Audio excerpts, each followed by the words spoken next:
In Blues Piano Tutorial Part 1, we learn this right hand riff.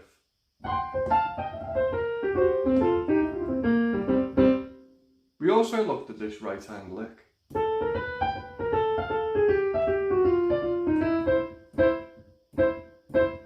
As well as this left hand bass line.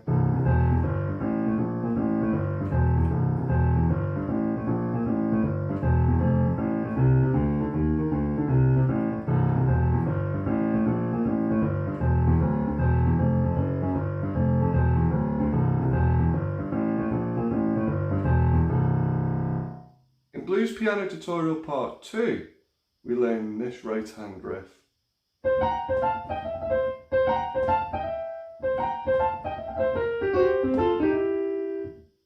In Blues Piano Tutorial Part 3, we learn this right hand riff.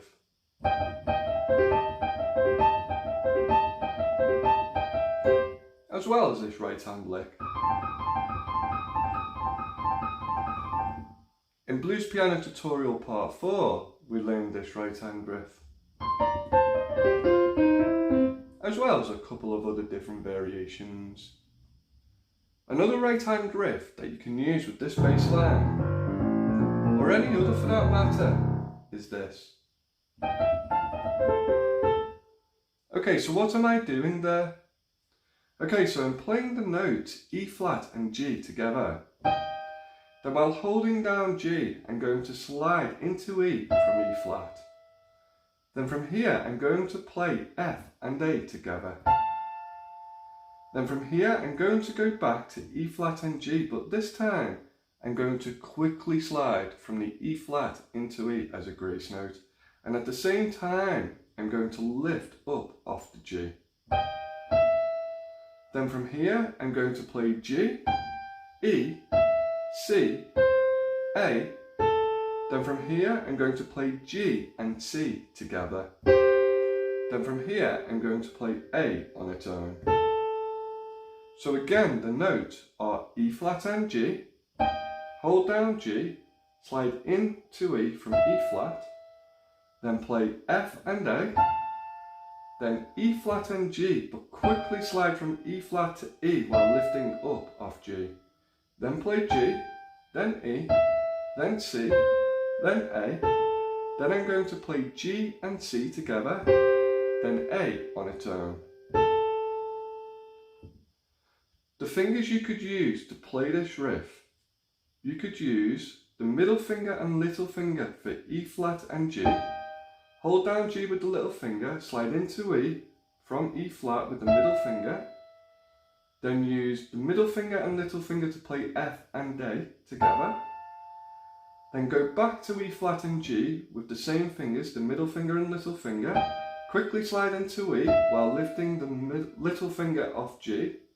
Then play G with the little finger, E with the middle finger, C with the index finger, A with the thumb. Then play G and C with the index finger and little finger. Then play A with the middle finger on its own. So again, the fingers you could use are the middle finger and little finger for E flat and G, hold down G with the little finger, slide into E from E flat with the middle finger, play F and A with the middle finger and little finger, play E flat and G with the middle finger and little finger, quickly slide into E from E flat with the middle finger, lift off G with the little finger, then play G again with the little finger, play E with the middle finger, C with the index finger, A with the thumb, then G and C with the index finger and little finger, then play A with the middle finger. To counter this riff, you could count it 1 and 2 and 3 and 4 and again 1 and 2 and 3 and 4 and one more time 1 and 2 and 3 and 4 and. Okay, to help you practice this riff, what you could do is start the riff 1 and 2 and then when you get to beat 3, where you play this part, 3, and you might just want to practice that bit on its own to get used to it.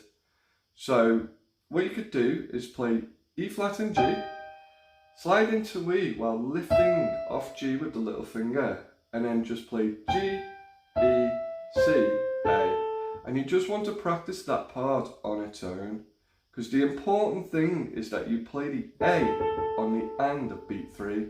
So 1 and 2 and 3 and. So you just want to practice this part. 3 and 3 and 3 and 3 and just practice it for 2 to 3 minutes a day for a few days to be able to get used to that part of the riff. 3 and 3 and 3 and 3 and.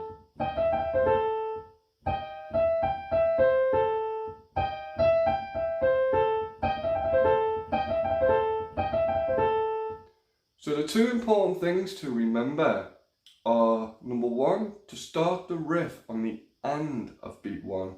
So 1 and. And then the other thing to remember is to play the A the first time round on the and of beat 3. So again, start the riff on the and of beat 1 and play the A the first time round on the and of beat 3.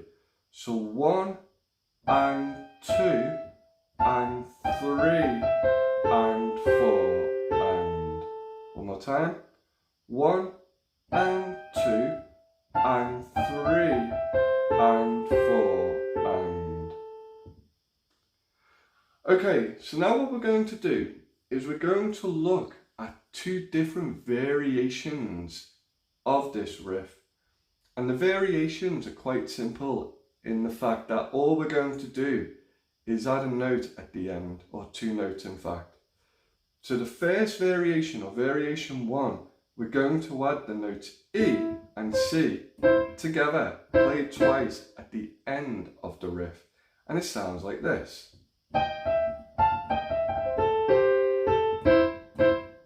So that's E and C together with the thumb and little finger, and you could count it 1 and 2 and 3 and 4 and 1 and.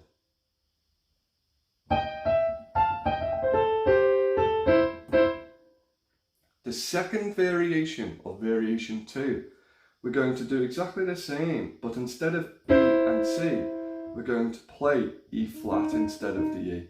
So this time round we'll play E flat and C together twice, and it sounds like this. So again, you could count it 1 and 2 and 3 and 4. Sorry, I'll do that again. 1 and 2 and 3 and 4 and 1 and. One more time. 1 and 2 and 3 and 4 and 1 and. So we have the riff itself, which is. We have variation 1, which is E and C at the end. And we have variation 2, which is E flat and C at the end.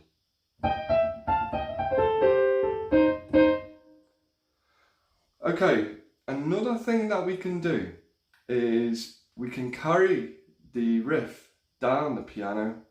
So the way to do this is to play the riff itself before playing one of the variations. So in other words, we'll play the riff on its own,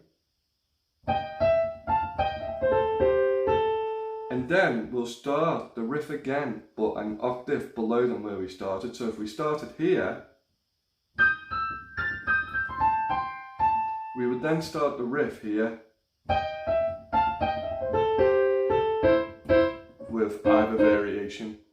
So for example, you could count it 1 and 2 and 3 and 4. Sorry, 1 and 2 and 3 and 4 and then 1 and 2 and 3 and 4 and 1 and. Again, 1 and 2 and 3 and 4 and 1 and 2 and 3 and 4 and 1 and. Okay, so now what we're going to do is we're going to add the left hand. So again, remember that you want to start the riff on the end of beat 1.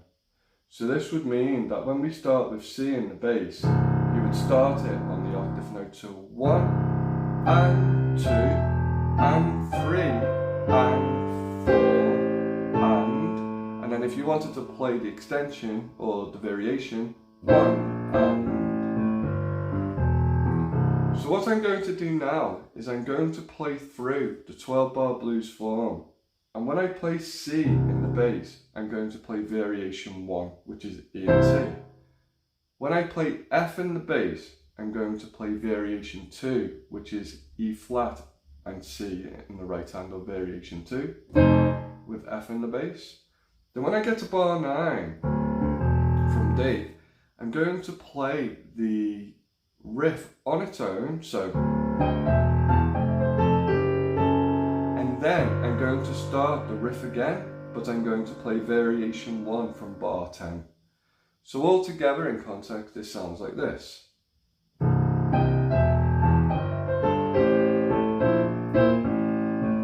So that's variation 1, and again, and then variation 2 over F, back to variation 1 over C. Then I'm going to play the riff on its own for bar 9. And then I'm going to start the riff again.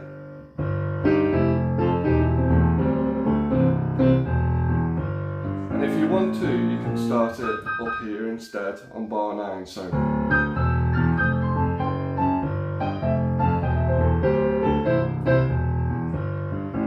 Another thing you can do is you can simply play the riff on its own all the way through the 12-bar blues form. For example,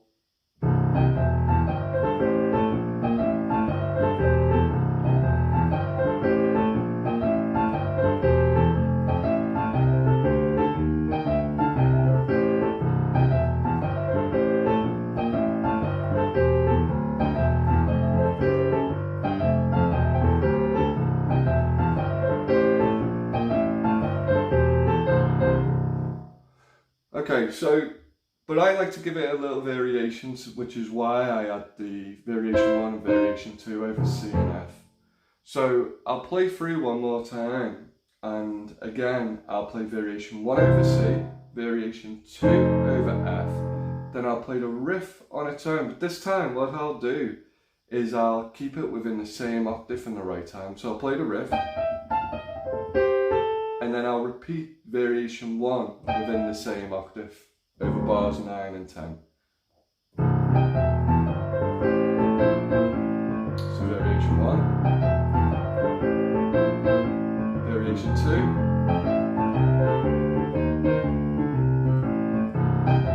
variation 1, and then on its own, variation 1.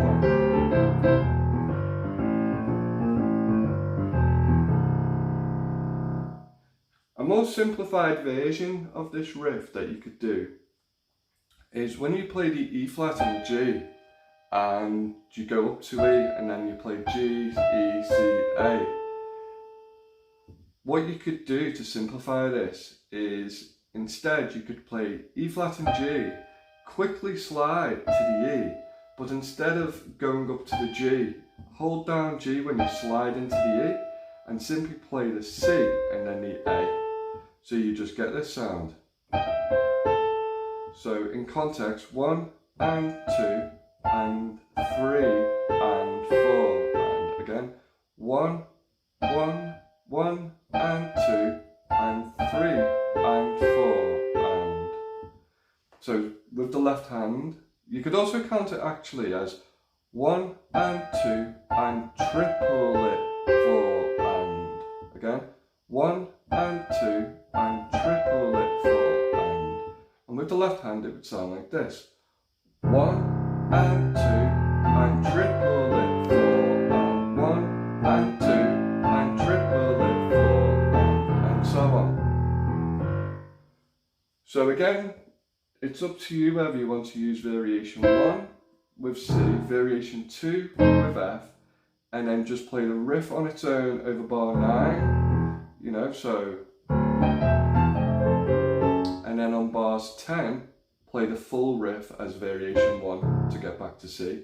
Or, again, it's up to you if you just simply want to play the riff on its own throughout the entire 12 bar form.